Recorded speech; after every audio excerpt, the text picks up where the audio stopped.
Hey guys, my name is Samuel and you're watching Technoride.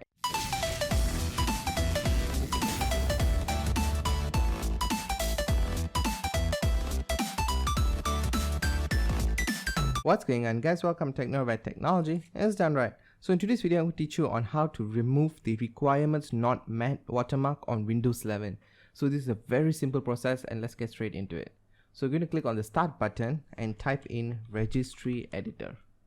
Enter on that, click yes on the administrator access, okay, and then here you're going to click on the drop down menu on H key current user.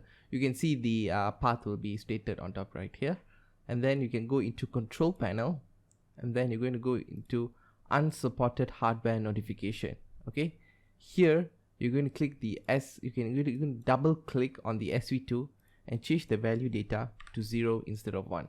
Click on OK, close, restart your PC, and you're done. So if you have any other questions or any other problems, please put them down in the comments below, and I think that's about it. So please rate, comment, and subscribe, and I'm out.